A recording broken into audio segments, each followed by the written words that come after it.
Nearly two-thirds of Coloradans support keeping tough restrictions in place, including keeping businesses closed until more testing becomes available rather than have the state reopen.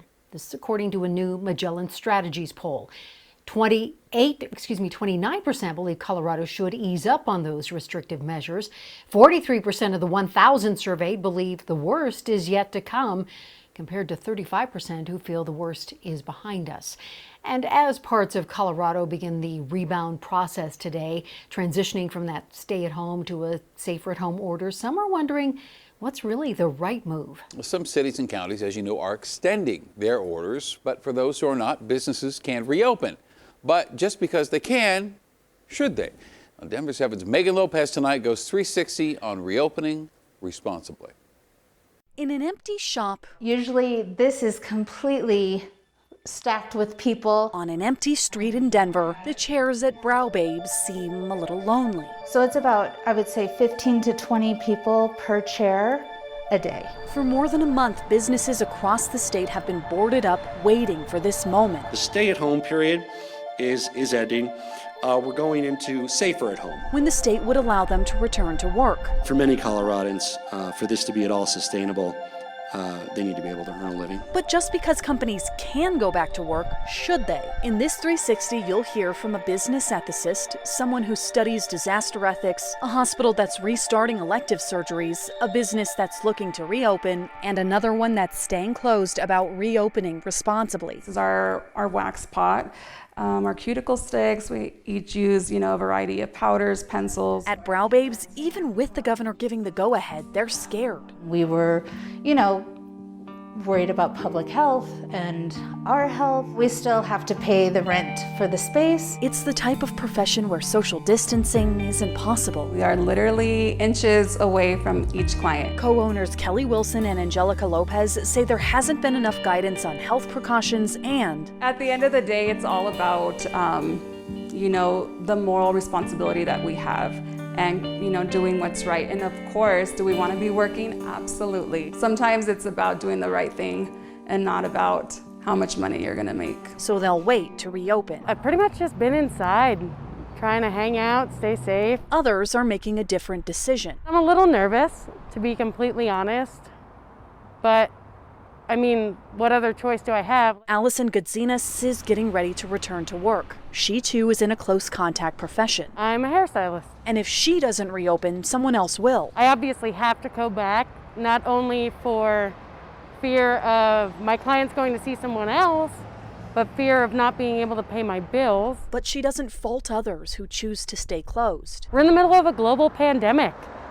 It's not to be taken lightly. It's an interesting ethical calculation, right? You're sort of weighing human life versus human suffering. Balancing economics with the ethics of reopening isn't easy. DU professor Corey Cicchetti can't remember a time when the question was more complicated. But for businesses, he believes it's about going back to the basics. When you opened up your business, hopefully you had a set of core values in mind of what you wanted to be, the type of business you wanted to be. And those are virtue words, like we want to be compassionate. So what would it mean in these times to be compassionate? His wife Jillian is a doctor who also runs her own medical spa. She's getting ready to reopen with some big changes. We are screening all of our clients before they come in, making sure they've had no symptoms within the last 5 days. A balance between getting back to business and being safe. We're making a lot of decisions in the gray zone right now. This is everybody's first pandemic, and so we don't really know exactly what the right formula is for reopening. Despite dealing with thousands of COVID cases, hospitals are also suffering financially. At Skyridge Medical Center, really the inpatient volume is down quite a bit. Chief Medical Officer Dr. Jason Kelly says the hospital is preparing to resume elective surgeries. Those surgeries, like tonsillectomies or knee replacements, all stop to preserve medical supplies. We need to figure out how to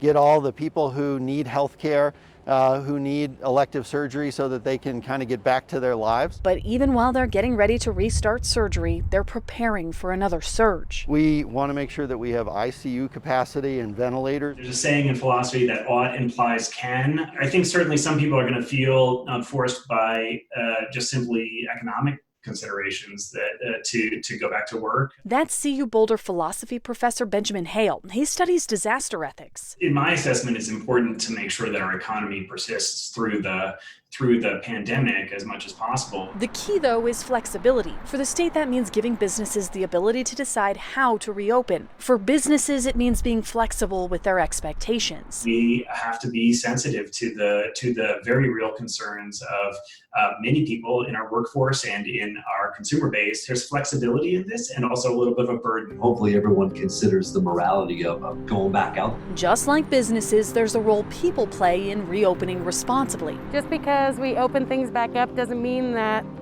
we can go hang out with all of our friends and party in the park. Many shops are asking customers to wear masks, only get what they need, and think about the people working there. We're asking them to be responsible about things like don't come in if you have sick family members. For Governor Polis, the bottom line is this. We can't lose sight of the fact that our job isn't finished. Your job isn't finished, not by a long shot. This all hinges on individual choices and the individual responsibility of Coloradans. A question of can versus should, and the role we all play when it comes to combating the coronavirus. Meghan Lopez, Denver 7.